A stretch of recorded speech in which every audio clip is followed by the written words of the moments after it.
हरिः ओम्।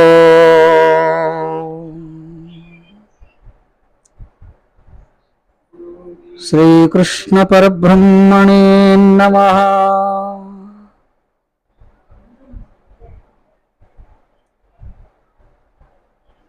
वसुदेवसुतं देवं कंसचाणूरमर्दनं देवकी परमानन्दं कृष्णं वन्दे जगद्गुरुं। कृष्णं वन्दे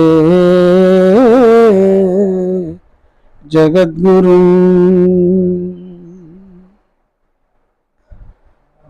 श्रीमन्नारायण नारायण हरि हरि। श्रीमन्नारायण नारायण हरि हरि। तेरी लीला सबसे न्यारी न्यारी हरि हरि। तेरी लीला सबसे न्यारी न्यारी हरि हरि।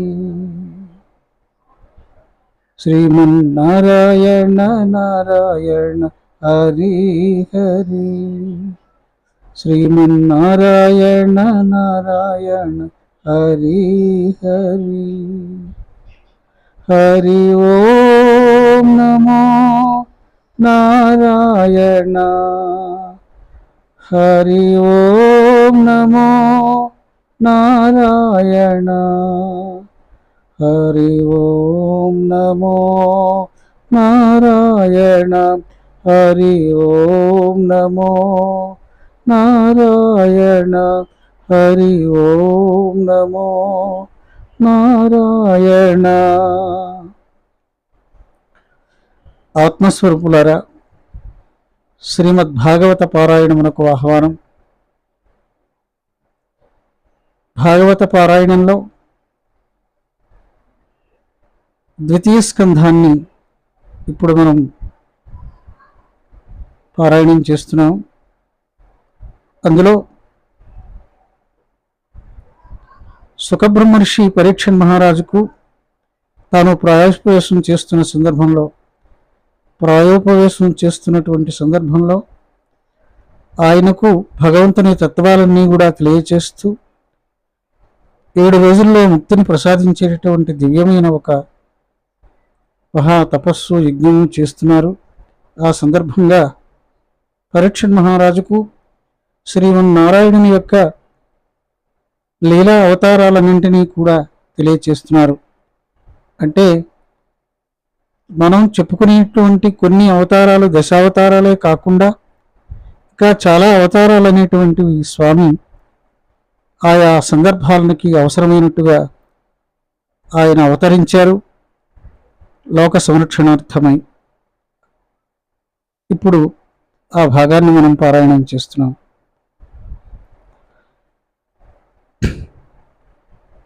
పరీక్షణ్ మహారాజు అంటున్నారు, స్వామి, ఆ భగవంతుని యొక్క దివ్యమైనటువంటి ఆ అవతార లీలను నాకు సవివరంగా వినిపించండి అని కోరినప్పుడు సుఖబ్రహ్మర్షి చెప్తున్నారు, అన్యకథానులాపములు అహర్నిశమున్ వినునట్టి సత్క్రియా శూన్యములైన కర్ణములా అన్యకథానులాపములు అహర్నిశమున్ వినునట్టి సత్క్రియా శూన్యములైన కర్ణములు సర్వలోక సమ్మాన్యమునై తనర్చు హరిమంగళ దివ్య కథామృతంబు సర్వలోక సమ్మాన్యమునై తనర్చు హరిమంగళ దివ్య కథా అమృతంబు సౌజన్యత గ్రోలవయ్యా సౌజన్యత గ్రోలవయ్యా బుధ సత్తమా ఏ వివరించి చెప్పదం.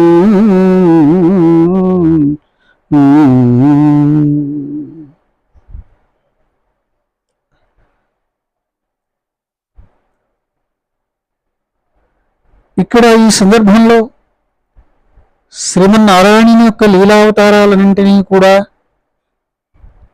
బ్రహ్మదేవుడు నారద మహర్షికి వినిపిస్తున్నాడు. ఆ సందర్భంలో బ్రహ్మదేవుడు చెబుతూ నారదుల వారితో అంటున్నాడు, రేయింబవళ్ళు కూడా ఇతర కథా ప్రసంగాలు ఉంటూ ఏమాత్రం కూడా పుణ్యకథల పొంతన లేకుండా ఉండేటటువంటి విషయాలని వినేవాళ్ళు దేనికి పనికొస్తారు? అంతేకాకుండా రేయింబవళ్ళు కూడా ఇతర కథా ప్రసంగాలు ఉంటూ ఏమాత్రం పుణ్యకథల పొంతన లేనటువంటి ఆ వీణుల విందుకు, ఆ వీణులకు, ఆ చెవులకు విష్ణు కథలు ఏ విధంగా అనిపిస్తాయి? సకల లోక పూజనీయమైనటువంటి ఆ దేవదేవుని దివ్యమంగళ కథా సుధా రసాన్ని, ఆ అమృతాన్ని నేను నీకు అందిస్తాను, ఆసక్తితో ఆస్వాదించు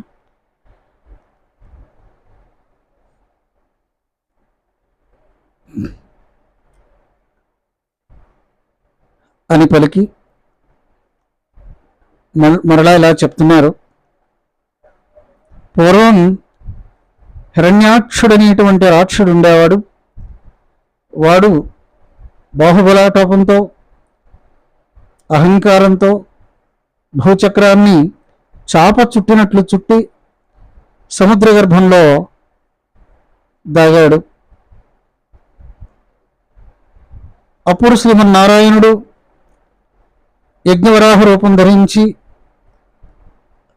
ఆ రాక్షసరాజుతో దారుణమైనటువంటి యుద్ధం చేశాడు. ఆ సముద్రం నడుమ, ఆ సముద్రం మధ్యలో కోరలతో కొమ్మి ఆ రాక్షసుని సంహరించాడు.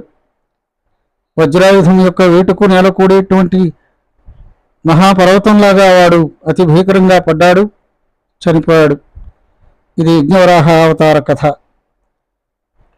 అంటే ఒక అవతారాన్ని గురించి స్వామి చెప్పారు. తర్వాత ఇంకొక అవతారం గురించి చెప్తున్నారు, అది సుయజ్ఞావతారం. ఈ సుయజ్ఞావతారం అనేటువంటిది ఏమిటో విన్నాం. పూర్వం రుచి అనేటువంటి ప్రజాపతికి స్వయంభవ మనువు కూతురైనటువంటి ఆకువతి అనేటువంటి సుగుణవతికి సుయజ్ఞుడు అనేటువంటి వాడు పుట్టాడు. అతడు దక్షిణ అనేటువంటి కన్యను వివాహం చేసుకున్నాడు. ఆమె కడుపున సుయములు అన్న పేరుగల దేవతలు జన్మించారు. ఇంద్రుడై దేవతలకు నాయకత్వం ఇచ్చాడు. విష్ణువులాగా సమస్త లోకాల దుఃఖాన్ని పరిహరింపజేశాడు. తాత అయినటువంటి స్వయంభవమనువు తన మనువుని చరిత్రకు మనసులో ఎంతో సంతోషించి, ఈ పరమ పవిత్రుడు సామాన్యుడు కాదు, శ్రీహరియే అని పలికాడు. ఓ నారదమునీంద్ర, ఆ కారణం వల్ల ఉత్తమ జ్ఞానానికి నిధి అయినటువంటి ఆ సుయజ్ఞుడు హరి అవతారంగా ప్రశస్తి వహించాడు. మరియు బ్రహ్మదేవుడు పై చెప్పినటువంటి కథ చెప్పి ఆపై షడ్ దర్శనాలలో ఒకటైనటువంటి సాంఖ్యయోగం తెలియజేసినటువంటి కపిల మహర్షి యొక్క అవతార గాథను తెలియచేస్తున్నారు. దేవహూతి అనేటువంటి ఆమె నిశ్చలమతి అయినటువంటి సతి, దివ్య తేజస్వి అయినటువంటి కర్దమ ప్రజాపతి ఆమె భర్త. దేవహూతి కర్దమ ప్రజాపతి దంపతులు. ఆ దంపతులకు ఆనందం అతిశయింపగా తమ్మండుగురు ఆడపిల్లలు పుట్టారు. వారితో సహా శ్రీహరి సాక్షాత్ పరమేశ్వరుడే కపిలుడు అన్న పేరుతో జన్మించాడు. ఏ యోగంతో నారాయణుని పొందడానికి వీలవుతుందో ఆ మనోజ్ఞమైన సాంఖ్య యోగాన్ని ఆ మహనీయుడు తల్లికి బోధించాడు. ఆ విధంగా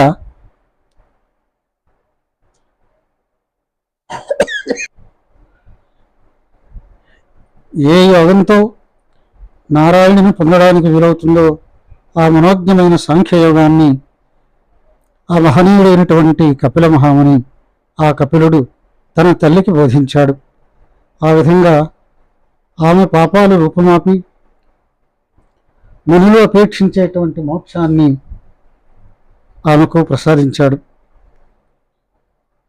మరియు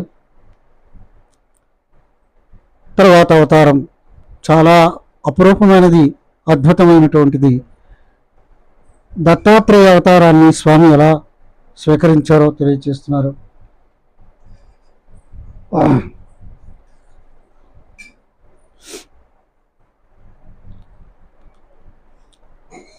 దత్తాత్రేయ అవతారాన్ని చెబుతున్నాను వినునైనా నారద మహాముని అని బ్రహ్మర్షి చెప్తున్నారు.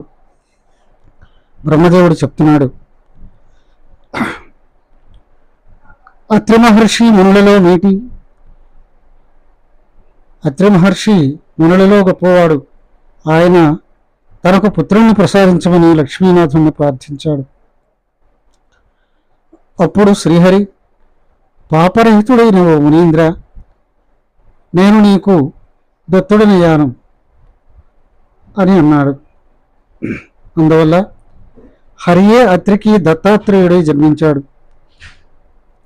ఆ మహనీయుని పాదపద్మ పరాగం సోకి ఐహవ వంశానికి యదువంశానికి చెందిన వారందరూ పవిత్రదేహులయ్యారు. ఆయన అనుగ్రహం వలనే వాళ్ళు ఇహాపరా లోకాలు ప్రసాదించే యోగబలం సంపాదించుకున్నారు. జ్ఞానఫలాన్ని, సుఖాన్ని, ఐశ్వర్యాన్ని, శక్తిని, శౌర్యాన్ని కూడా పొందారు. తమ కీర్తి మింట వెలుగొందుచుండగా ఉభయ లోకాలలో ప్రసిద్ధి వహించారు. అలాంటి దివ్యరూపుడైన విష్ణుదేవుని ప్రార్థించడం, ఆయనని స్తుతించడం సాధ్యమా ఎవరికైనా? తర్వాత సనకాదుల యొక్క అవతారం గురించి చెప్తాను నేను.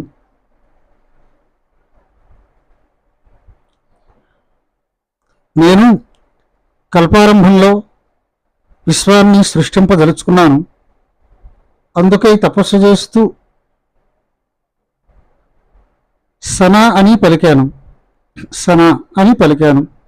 అందువల్ల సన అనే పేరుతో సనకుడు, సనందుడు, సనత్కుమారుడు, సనత్సుజాతుడు అనేటువంటి నలుగురు కుమారులు పుట్టారు. వాళ్ళు బ్రహ్మ మానస పుత్రులుగా ప్రపంచంలో ప్రసిద్ధికెక్కారు. గతించిన కల్పం చివర అంతరించిపోయిన ఆత్మతత్వాన్ని వాళ్ళు మళ్లీ లోకంలో సాంప్రదాయానుసారంగా ప్రవర్తింపజేశారు.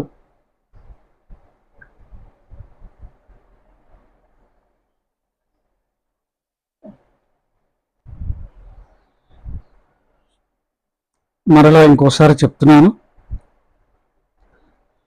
బ్రహ్మదేవుడు చెబుతున్నాడు, తాను తపస్సు చేస్తూ సనా అని పలికినప్పుడు సనా అని పేరు మొదలుతో నలుగురు కుమారులు జన్మించారు. వారు సనకుడు, సునందుడు, సనత్కుమారుడు, సనత్సుజాతుడు అనేటువంటి నలుగురు పుట్టారు. వాళ్ళు బ్రహ్మ మానస పుత్రులుగా ప్రపంచ ప్రసిద్ధి చెందారు. గతించిన కల్పం చివర అంతరించిపోయిన ఆత్మతత్వాన్ని వాళ్ళు మళ్ళీ లోకంలో సాంప్రదాయానుసారంగా ప్రవర్తింపజేశారు. ఆ విష్ణుదేవుని యొక్క కళలతో జన్మించిన వాళ్ళు నలుగురైనా నిజానికి వారి అవతారం ఒక్కటే. తర్వాత ఈ అవతారం పూర్తయింది. నరనారాయణ అవతారం. నరనారాయణులు ఎలా అవతరించారో చెబుతున్నారు బ్రహ్మదేవుడు. ప్రసిద్ధిగాంచినటువంటి గుణాలు కలవారు, మిక్కిల పవిత్రమూర్తులు అయినటువంటి నరనారాయణులు అనేవారు ధర్మానికి అధిష్టానమైనటువంటి ధర్ముడికి దక్షిణ కుమార్తె అయినటువంటి మూర్తి యందు జన్మించారు.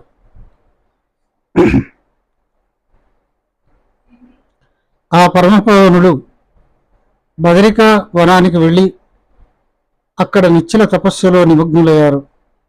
వాళ్ళ తపస్సు ఫలిస్తే తన పదవికి ఎక్కడ ముప్పు మూడుతుందో అని మహేంద్రుడు మనస్సులో ఎంతో చింతించాడు. అప్సరసల్ని పిలిపించాడు. ఆ విధంగా అతడు దేవకన్యల్ని పిలిపించి నరనారాయణుల యొక్క తపస్సు చెడగొట్టండి అని ఆజ్ఞాపించాడు. ఆ కాంతలు ఎంతో సంతోషంతో మన్మథుని చతురంగసేనలా అక్కడి నుంచి బయలుదేరి బదరీవనానికి వెళ్ళారు.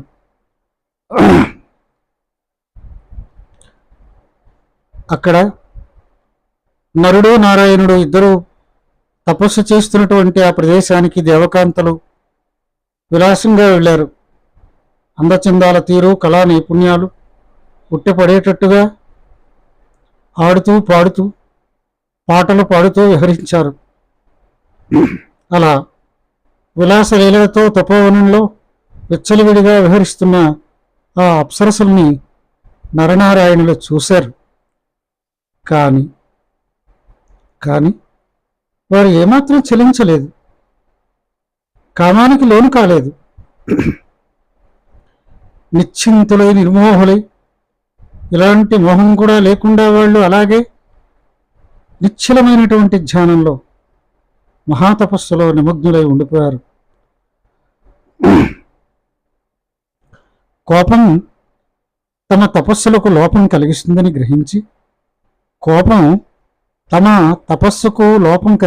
గ్రహించి సత్వసంపన్నులు బుద్ధిమంతులు అయిన నరనారాయణులు వారి మీద ఏమాత్రం కూడా కోపం చూపలేదు. అప్పుడు నారాయణుడు వెంటనే తన ఊరు భాగాన్ని అనగా తొడ భాగాన్ని గోటితో చీరాడు. అతని తొడలో నుండి దేవకాంతలు మెచ్చేటట్టుగా ఓర్వశి మొదలైనటువంటి అప్సర స్త్రీలు జన్మించారు. ఊరువులందు జన్మించినటువంటి కారణం చేత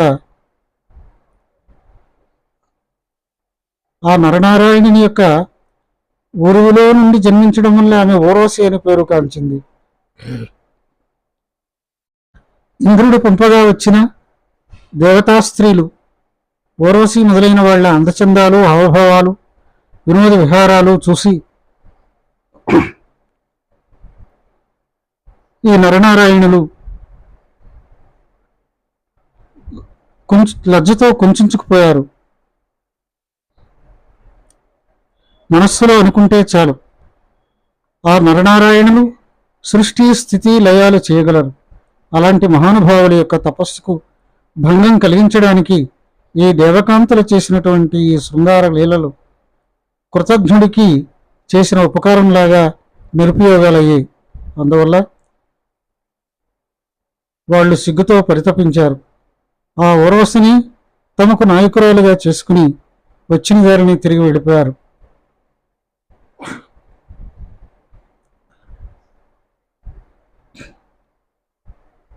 పూర్వం రుద్రుడు మహాక్రోధంతో కాముణ్ణి అనగా మన్మథుణ్ణి కాల్చివేశాడు. కోపం అంత దారుణమైనటువంటిది. అట్టి కోపాన్ని సైతం ఆ బుద్ధిమంతులు అవలీలగా జయించారు. ఇక కామాన్ని గెలవడం గురించి చెప్పేదేముంది. కాబట్టి కోపం అనేటువంటిది నిత్యము కూడా మనిషికి శత్రువే. దానిని జయించడానికి ప్రయత్నం చేయాలి. అలాంటి నరనారాయణుల యొక్క అవతారం ఈ 3 లోకాలను కూడా పవిత్రం చేసింది. ఇంతటితో ఈ అవతారాన్ని ముగిస్తున్నారు.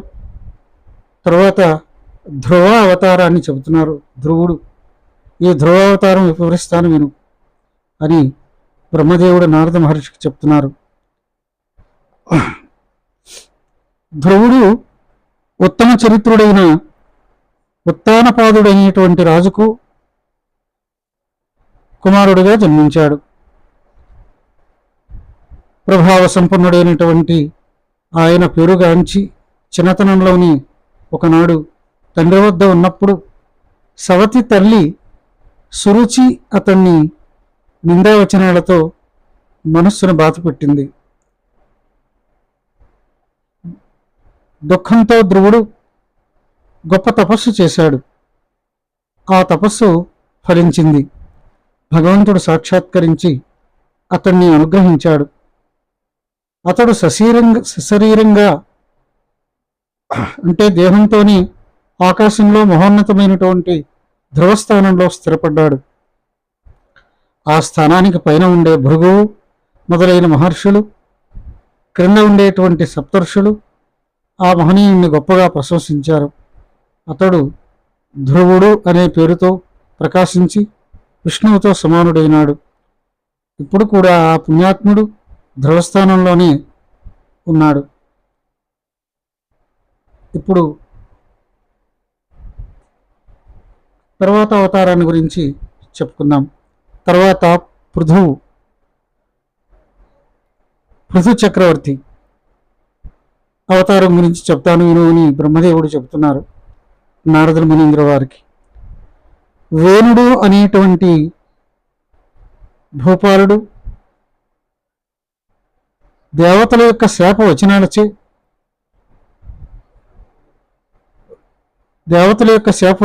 గురయ్యాడు. సిరిని, పౌరుషత్వాన్ని అన్నిటినీ కోల్పోయాడు. చివరికి నరకాన్ని పొందాడు. అయితే అతనికి అదృష్టవశాత్తు పృథువు అనేటువంటి కుమారుడు కలిగాడు. అతడు తండ్రిని పున్నామనరకం నుండి రక్షించాడు. శ్రీహరి కళాంశభవుడైనటువంటి ఆ పృథు చక్రవర్తి ఈ భూమిని ధేనువుగా అనగా ఆవుగా చేసి అమూల్యమైన అనేక వస్తువులని పిదికాడు.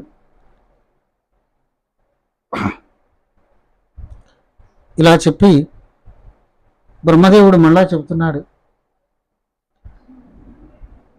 వృషభుని యొక్క అవతారం తెలియచేస్తాను విను అని చెప్పాడు.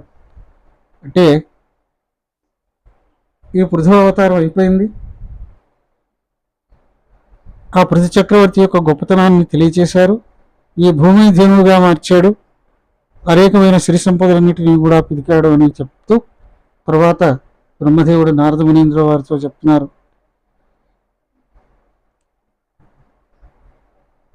వృషభుని యొక్క అవతారం గురించి తెలియజేస్తాను అంటూ అగ్నిధ్రుడు అనేటువంటి వాడికి నాభి అనే కొడుకు పుట్టాడు. అగ్నిధ్రుడు అనేవాడికి నాభి అనే కొడుకు పుట్టాడు. నాభి భార్య సుదేవి, ఆమెకి ఇంకో పేరుంది మేరుదేవి అని. ఆమెకు ఈ శ్రీహరి వృషభావతారుడై అవతరించాడు. ఆ వృషభుడు జడశీలమైనటువంటి యోగాన్ని పూనాడు. ప్రశాంతమైన చిత్తం కలిగి ఇతరులతో పొత్తు విడిచిపెట్టాడు. అంటే బాహ్య చింతలు, సంగమాలు ఏమీ లేవు.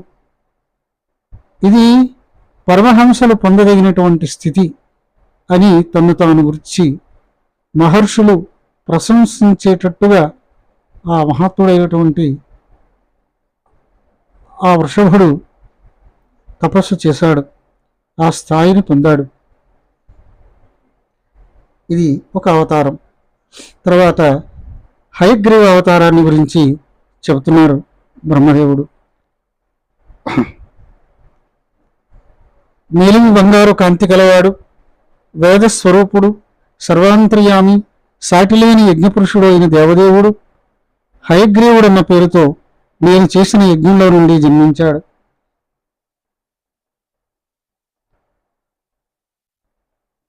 సర్వాన్ని పవిత్రం చేసే ఆ హయగ్రీవుని యొక్క ముక్కు పుటాలలోని శ్వాస వాయువుల నుండి వేదాలు ఉద్భవించాయి, అంటే పుట్టాయి. ఈ విధంగా చెబుతూ తర్వాత కూడా ఇంకా చాలా అవతారాలని ఆ శ్రీహరి కలిగి ఉన్నాడు. ఈ అవతారాలన్నింటినీ వాటి యొక్క దివ్యమైనటువంటి వైభవాన్ని కూడా తెలియచేస్తాను అంటూ చెబుతున్నారు. బ్రహ్మదేవుడు ఆ బ్రహ్మ నారద మునీంద్రుల వారికి మనం కూడా ఈ అంశాలను తెలియచేస్తూ రేపు మత్స్యావతారాన్ని కూడా చెప్పుకుందాం. తర్వాత శ్రీరాముల వారి అవతారాన్ని, ఇక చాలా అవతారాలన్నింటినీ కూడాను మనం మన పారాయణంలో కొనసాగిద్దాం. హరి ఓం. సర్వేత్ర సుఖినః సంతు సర్వే సంతు నిరామయాః, సర్వే భద్రాణి పశ్యంతు మా కచ్చిత్ దుఃఖభాగ్ భవేత్. ఓం శాంతి శాంతి శాంతి. సర్వం సన్మంగళాని భవంతు, సర్వం సన్మంగళాని భవంతు, సర్వం సన్మంగళాని భవంతు. స్వస్తి.